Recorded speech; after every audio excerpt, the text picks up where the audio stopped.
Morning students, 10th class, lesson number 9 आनुवांशिकता एवं जैव विकास। ठीक है बच्चों, 10th क्लास में आज हम शुरू करने वाले हैं लेसन नंबर 9, जिसका नाम है आनुवांशिकता एवं जैव विकास। ये आनुवांशिकता के बारे में बच्चों इसमें अध्ययन करेंगे।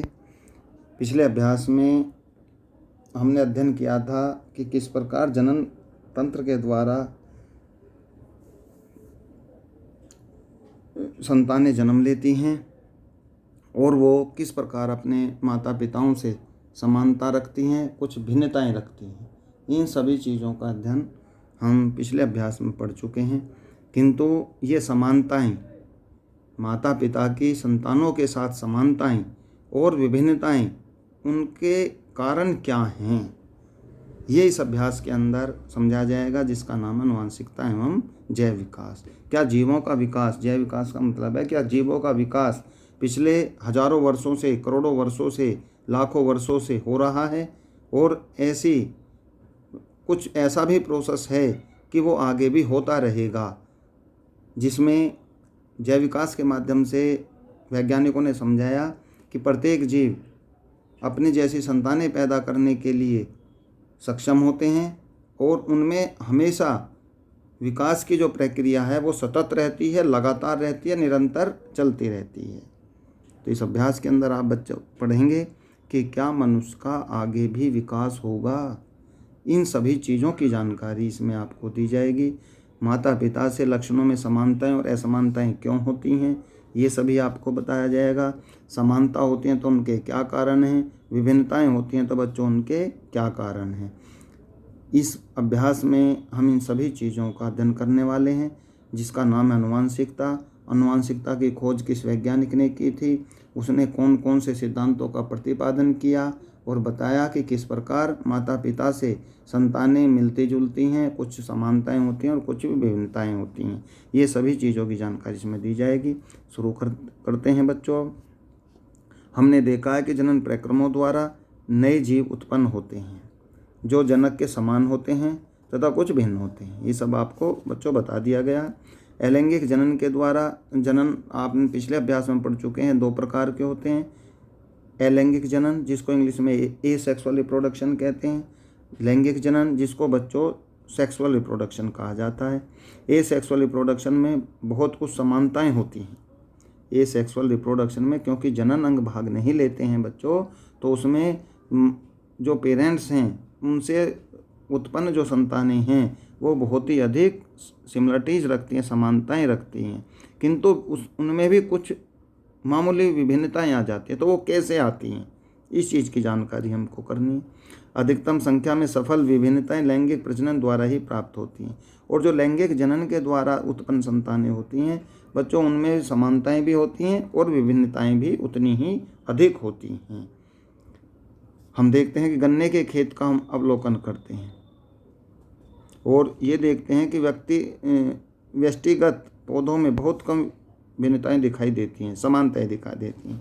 गन्ना आपने बोते हुए देखा होगा, गन्ने के टुकड़े करके उनको ज़मीन में दबा दिया जाता है और जब नया गन्ना पैदा होता है तो वो एकदम अपने पहले गन्ने जैसा ही होता है, अर्थात समानताएं बहुत अधिक होती हैं, भिन्नताओं की गुंजाइश बहुत कम होती है। किंतु फिर भी कुछ भिन्नताएं आ जाती हैं, तो उनका हम इस अभ्यास के अंदर अवलोकन करेंगे, अध्ययन करेंगे कि उन भिन्नताओं के कारण क्या होते हैं बच्चों।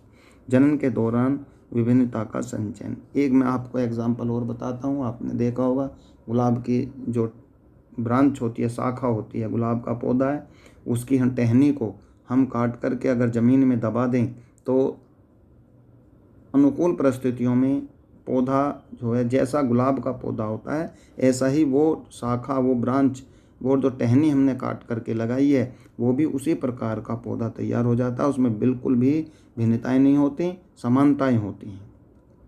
तो इन सभी चीज़ों को हम कह सकते हैं कि अलैंगिक जनन के द्वारा जो संतानें होती हैं, जो पेड़ पौधे जीव जंतु तैयार होते हैं, वो एकदम समान होते हैं, उनमें भिन्नता की कोई भी गुंजाइश नहीं होती।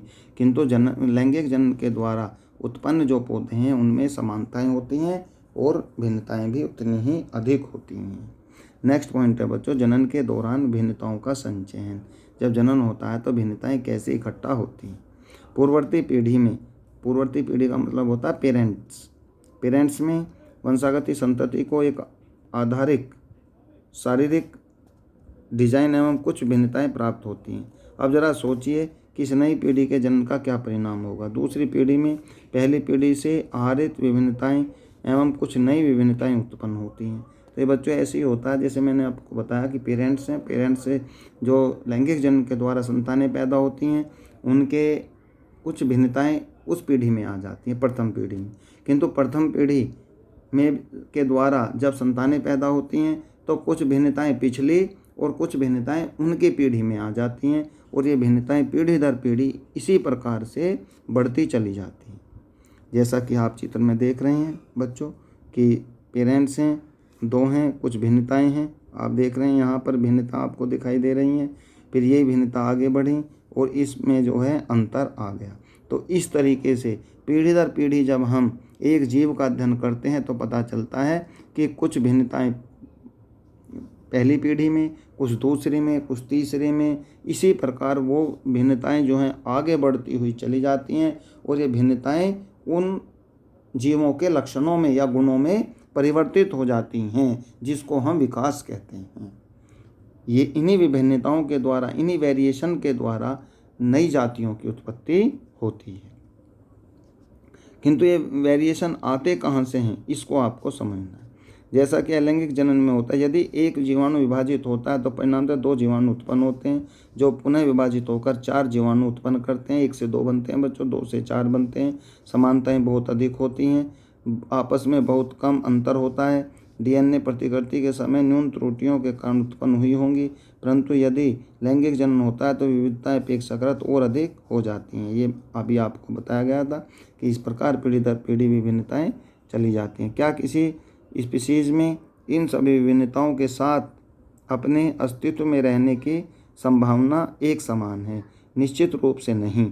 प्रकृति की विविधता के आधार पर विभिन्न जीवों को नेक्स्ट पेज पर बच्चों विभिन्न प्रकार के लाभ हो सकते हैं। उष्णता को सहन करने की क्षमता। आप सभी जानते हैं बच्चों कि हमारे जो चारों तरफ का वातावरण होता है उसमें प्रत्येक जीव को रहने की क्षमता होनी चाहिए। अगर वो जीव उस प्रकार के वातावरण में नहीं रह सकता तो अपने आप को नष्ट कर लेता है, समाप्त हो जाता है। ऐसे ही पेड़ पौधों के अंदर है, सभी सजीवों के अंदर ऐसे ही होता है। तो हम गर्मी को भी सहन कर सकते हैं, अत्यधिक गर्मी को भी सहन कर सकते हैं, अत्यधिक सर्दी को भी सहन करने की संभावना अधिक होती है। इसकी चर्चा हम पहले ही कर चुके हैं, क्योंकि हमारे अंदर ऐसे विशेष गुण होते हैं कि हर प्रकार के मौसम में रहने के लिए हम अनुकूलित हो जाते हैं। और वातावरण या पृथ्वी या प्राकृतिक उन्हीं जीवों का चयन करती है, उन्हीं जीवों का सिलेक्शन करती है बच्चों। वही पीढ़ी दर पीढ़ी आगे बढ़ते हैं, वही जीव आगे अपने वंश को चलाते हैं जो उस प्रकार के वातावरण को सहन कर सकें या अपने आप को उस प्रकृति में एडजस्ट कर सकें। इनकी चर्चा हम आगे भी करेंगे। नेक्स्ट पॉइंट है अनुवांशिकता। जनन प्रक्रम का सबसे महत्वपूर्ण परिणाम संतति के जीवों के समान डिज़ाइन का होता है। अनुवांशिकता नियम इस बात का निर्धारण करते हैं कि जिनके द्वारा विभिन्न लक्षण पूर्ण विश्वसनीयता के साथ वंशागत होते हैं। आइए इन नियमों को ध्यानपूर्वक अध्ययन करें। बच्चों, जो अभी आपको बताया गया था कि अनुवांशिकता क्या है, यह अनुवांशिकता वह है कि माता पिता के लक्षण संतानों के अंदर पीढ़ी दर पीढ़ी पहुँचते रहते हैं। सजीवों के इस गुण को हम अनुवांशिकता कहते हैं। किंतु ये लक्षण किसके द्वारा पहुँचते हैं, किन्होंने इस गुण को, सजीवों के इस गुण की खोज की थी, उस वैज्ञानिक ने कौन कौन से लक्षण दिए थे, कौन कौन से नियम का प्रतिपादन उन्होंने किया था, इस सब का हम अध्ययन करने वाले हैं। तो अब कौन कौन से लक्षण अगली पीढ़ी में पहुंचते हैं इसको आप समझ लीजिए। वंशागत लक्षण, वंशागत का मतलब अगली पीढ़ी में पहुंचने वाले लक्षण। वास्तव में समानता विभिन्नताओं से हमारा क्या अभिप्राय है? हम जानते हैं कि शिशु में, जो बच्चा जन्म लेता है, में मानव के सभी आधारभूत लक्षण होते हैं। आधारभूत लक्षणों का मतलब ये होता है कि उसमें पाचन तंत्र भी होता है, उत्सर्जन तंत्र भी होता है, और परिसंचरण तंत्र भी होता है। सभी प्रकार के जो आधारभूत लक्षण हैं जो जीवन के लिए ज़रूरी हैं वो सभी उस बच्चे के अंदर पाए जाते हैं। फिर भी यह पूर्ण रूप से अपने जन को जैसा दिखाई नहीं पड़ता। ठीक है बच्चों, जो उसके माता पिता उस बच्चे के 100% ऐसा दिखाई नहीं पड़ेगा। चीज़ें सभी होती हैं, अंग सभी होते हैं, क्योंकि वो एक जीवित प्राणी है। मानव में यह विभिन्नता स्पष्ट दिखाई देती है। ठीक है, चाहे उस कलर में डिफरेंस हो या उसके बोलचाल में हो, चाल में हो, तो कुछ भिन्नताएं जरूर आ जाती हैं। और बच्चों ये भिन्नताएं ऐसी नहीं है कि वो कहीं अलग से आई हैं, वो भिन्नताएं उससे पहली पीढ़ी में जो उनके पेरेंट्स हैं, उस बच्चे के पेरेंट्स हैं, उनके भी पेरेंट्स हैं, उससे भी आ सकती हैं। किसी पीढ़ी के अंदर ये लक्षण दिखाई दे जाते हैं और किसी पीढ़ी के अंदर ये लक्षण दिखाई नहीं देते हैं। पहली पीढ़ी में दिखाई नहीं देंगे, दूसरी में दिखाई दे जाएंगे। तो कहीं ना कहीं ये भिन्नताएं जीवन पर्यंत पीढ़ी दर पीढ़ी आगे चलती रहती हैं, जो कि हमें उत्पन्न होने वाली संतानों में स्पष्ट दिखाई देती हैं। नेक्स्ट नंबर है लक्षणों की वंशागति के नियम, मेंडल का योगदान। जो लक्षणों की वंशागति होती है, मेंडल का क्या योगदान है। ग्रेगर जोहन मेंडल, पूरा नाम क्या था बच्चों? ग्रेगर जोहन मेंडल, जिन्होंने इन नियमों का प्रतिपादन किया था और आनुवंशिकता की खोज की थी। और ये बताया था कि प्रत्येक संतान अपनी माता पिता पर आधारित होती है या अपने माता पिता के लक्षणों को लिए हुए होती है। मानव में लक्षणों की वंशागति के नियम इस बात पर आधारित हैं कि माता और पिता दोनों ही समान मात्रा में आनुवंशिक पदार्थ की संतति में स्थानांतरित करते हैं, क्योंकि दोनों का ही बच्चों योगदान होता है, माता का भी होता है, पिता का भी होता है। तभी लैंगिक जनन के द्वारा शिशु जन्म लेता है, बच्चा जन्म लेता है, और दोनों के ही लक्षण बच्चे के अंदर पहुंचते हैं।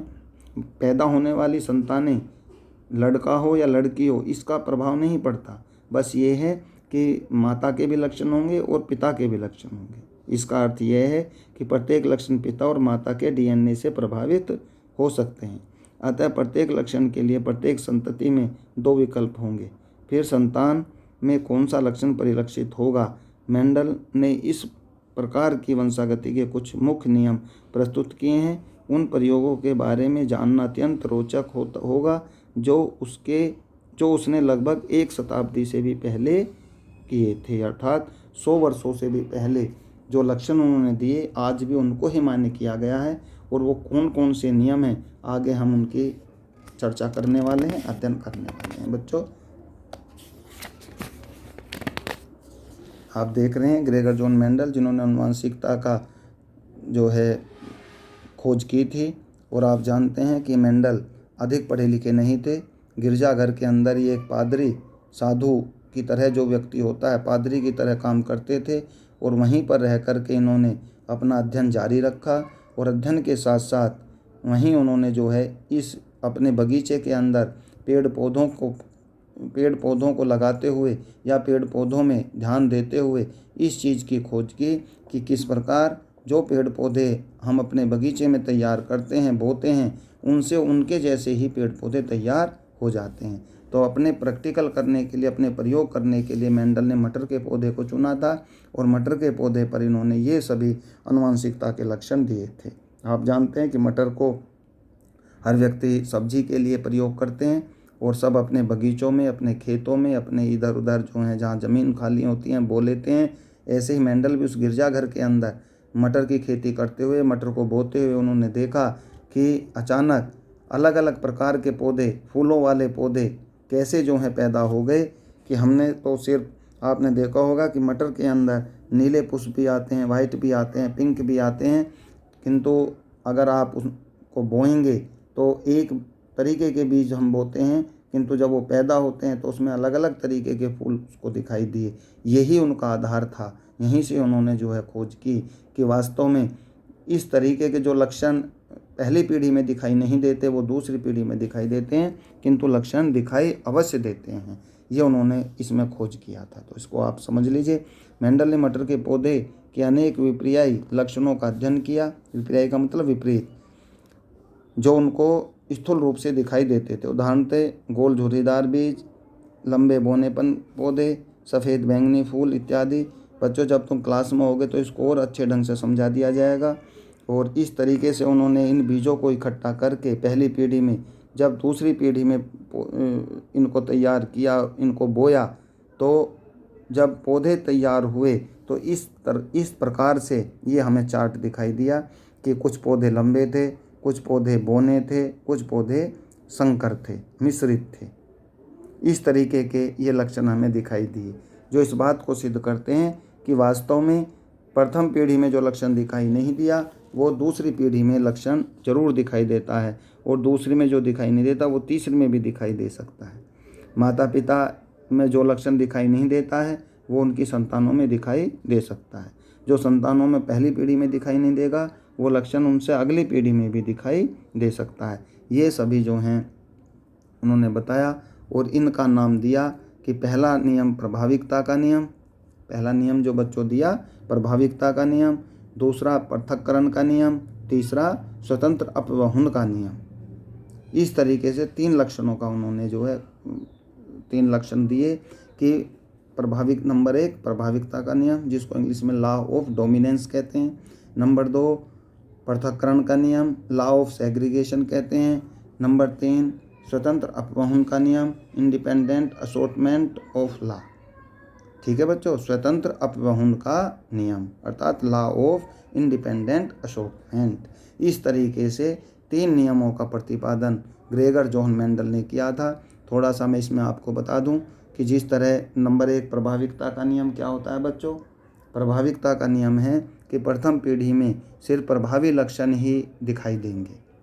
उसको हम प्रभावी लक्षण का मतलब जो ज़्यादा अच्छे लक्षण होंगे वो प्रभावी लक्षण हमें दिखाई देंगे। होंगे दूसरे प्रकार के लक्षण भी, किंतु वो छिपे हुए होंगे, वो हमें दिखाई नहीं दे पाएंगे। प्रथम पीढ़ी में जो संतानें पैदा होती हैं वो हमेशा प्रभावी लक्षण लिए हुए होती हैं। इसको उन्होंने प्रभाविकता का नाम दिया। नंबर 2 पृथक्करण का नियम, पहली पीढ़ी के अंदर जो लक्षण छिप गए, जो लक्षण दिखाई नहीं दिए। ठीक है बच्चों, फर्स्ट जनरेशन के अंदर या पहली पीढ़ी के अंदर जो लक्षण छिप गए, रिसेसिव करैक्टर, इंग्लिश में क्या बोलते हैं, रिसेसिव, जो छिप गया, दिखाई नहीं दिया, कमज़ोर था, वो सेकंड जनरेशन के अंदर दिखाई दे गया। इसको मेंडल ने बताया कि ये पृथक्करण का नियम है कि पहली पीढ़ी में जो दिखाई नहीं दिया वो दूसरी पीढ़ी में जाकर के पृथक हो गया, अलग हो गया। इसको मेंडल ने पृथक्करण का नियम बताया। बच्चों इसमें जब आप पढ़ेंगे तो ये सभी नियम इसमें आपको लिखे हुए पाएंगे, किंतु इनको पढ़ना बेहद ज़रूरी होता है। ऐसा ना सोचें कि भाई इसमें प्रभाविकता का नियम नहीं है, पृथक्करण का नियम नहीं है। ये तीनों नियम इन्होंने जो हैं एक साथ तीनों नियम दर्शा दिए हैं, जिसमें चित्र भी हैं, सब कुछ इसमें दिया हुआ है। और मैं भी आपको ये बताने की कोशिश कर रहा हूँ कि किस प्रकार इन नियमों को परिभाषित किया गया था। ठीक है बच्चों, तीसरा नियम आता है स्वतंत्र अपवहन का नियम। जब मेंडल ने मटर के 2 विपरीत लक्षण वाले पौधे लिए, मेंडल ने इस नियम को सिद्ध करने के लिए मेंडल ने 2 विपरीत लक्षण वाले पौधे लिए, उनमें परपरागण की क्रिया के द्वारा उनको बोया गया। जब उसमें दिखाई दिया, जब उनके पौधे तैयार हुए, और पौधे तैयार होने के बाद बच्चों उसमें जो फल फूल आए तो उसमें दिखाई दिया कि वे सभी पौधे इस प्रकार से थे कि प्रत्येक प्रकार का गैमेट, प्रत्येक प्रकार का लक्षण अपने जैसी संतानों में जाने के लिए स्वतंत्र हो गया। इस नियम को स्वतंत्र अपवहन का नियम बताया, इंग्लिश में जिसको कहते हैं लॉ ऑफ इंडिपेंडेंट असॉर्टमेंट, कि प्रत्येक लक्षण अपने अपने जैसी संतानों में जाने के लिए स्वतंत्र है। ये तीसरा लक्षण उन्होंने दिया, जिसके ये इस तरीके से ये चार्ट आपको बनाया गया है। अगर क्लासें बच्चों फेस टू फेस चलती हैं तो ये आपको बता दी जाएंगी कि किस प्रकार से तीसरा लक्षण दिया। एक बार मैं फिर आपको बताता हूँ। 3 नियम ग्रेगर जोहन मेंडल ने दिए। नंबर 1 प्रभाविकता का नियम, जिसमें फर्स्ट जनरेशन में सिर्फ प्रभावी लक्षण दिखाई देंगे। नंबर 2 पृथक्करण का नियम, जो लक्षण फर्स्ट जनरेशन के अंदर अप्रभावी थे वो लक्षण सेकंड जनरेशन में दिखाई दिए। तीसरा लक्षण दिया लॉ ऑफ इंडिपेंडेंट असॉर्टमेंट, अर्थात जब 2 विपरीत लक्षण वाले पौधे लिए गए, उनमें परागण की क्रिया के द्वारा जब उनके पौधे तैयार हुए तो उसमें देखने में आया कि प्रत्येक पौधा या प्रत्येक गैमेट्स अपने अपनी जैसी संतानों में जाने के लिए स्वतंत्र था। इसलिए उसका नाम स्वतंत्र अपवहन का नियम रखा गया। तो ये मेंडल के तीनों नियम बच्चों मैंने आपको बता दिए हैं। नेक्स्ट वीडियो, ये वीडियो यहीं पर आपके समाप्त होती है। ये मैंने बता दिया कि यहाँ तक है। और नेक्स्ट वीडियो में यह लक्षण अपने आप को किस प्रकार व्यक्त करते हैं, जो लक्षण अभी आपको बताए गए हैं कि यह लक्षण अपने आप को किस प्रकार व्यक्त करते हैं, ये नेक्स्ट वीडियो में आपको भेजा जाएगा। बुक्स पढ़ते रहें, बुक्स के साथ साथ वीडियो देखेंगे तो आप समझ सकते हैं। और अगर वीडियो ही सुनेंगे, बुक्स नहीं देखेंगे, तो आपको वीडियो के बारे में समझना बड़ा मुश्किल हो जाएगा। इसलिए बुक्स के साथ ही वीडियो को देखें। Thank you.